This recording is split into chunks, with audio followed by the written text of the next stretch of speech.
Hello, everybody. It's Zach here from RealEstateLicenseWizard.com. Guess what? It is our 100th daily real estate exam question.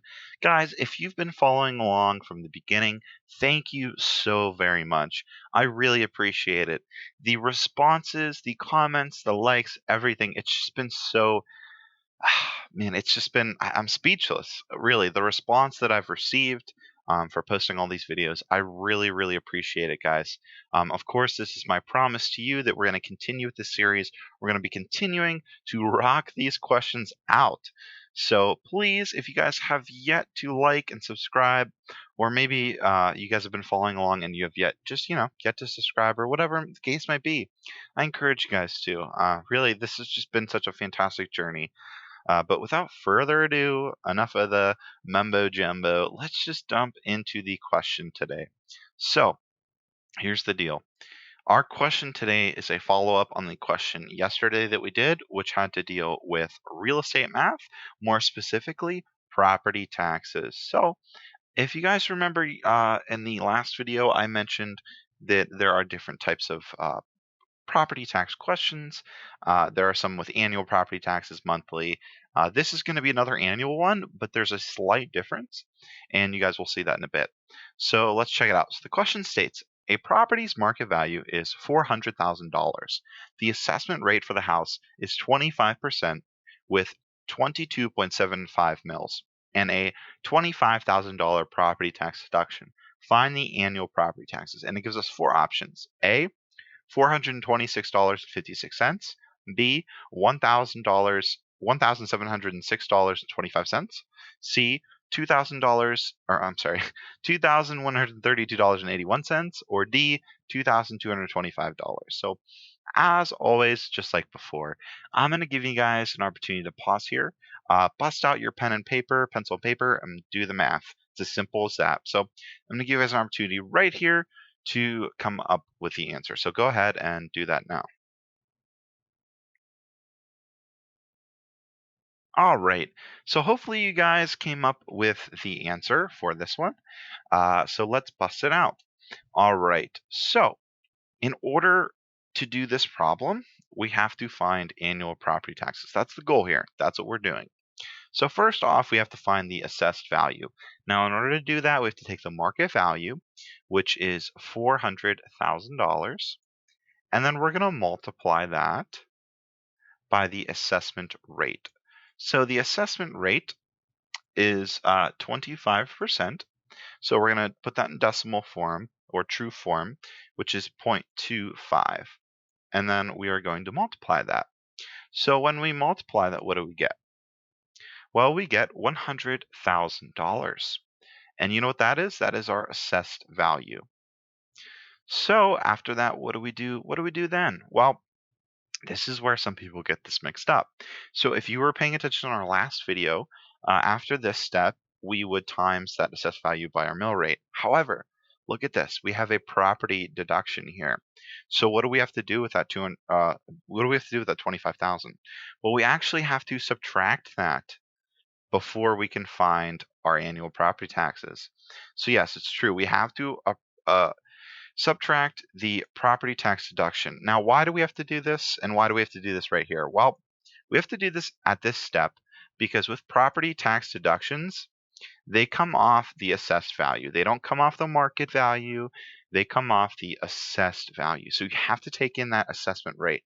Because think about it. Let's just say you subtracted that 25,000 from the 400,000, and then you did like all the rest of the stuff, assessment rate, mills, all the stuff. Well, the number would be much different. Same thing with if you subtracted the $25,000 at the very end. It would be much different. So again, do that in the second step.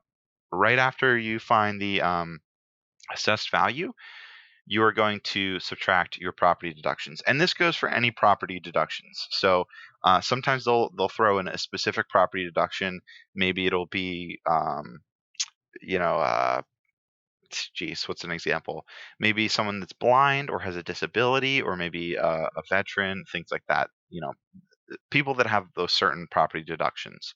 And it's worth mentioning too, you should find out what your state or local government does with property deductions in terms of those numbers, because this is just a general property deduction. Again, it just is listing the $25,000.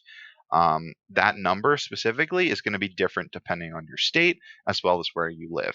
So anyway, sorry for going off of that tangent, but it's just super important to know. So now that we have that $75,000, what do we do next? Do you guys know? Hopefully.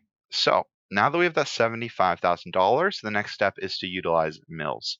So of course the mill rate is just the amount of taxable payable dollar of the assessed value of a property. So we have to multiply this $75,000 by 0.2275.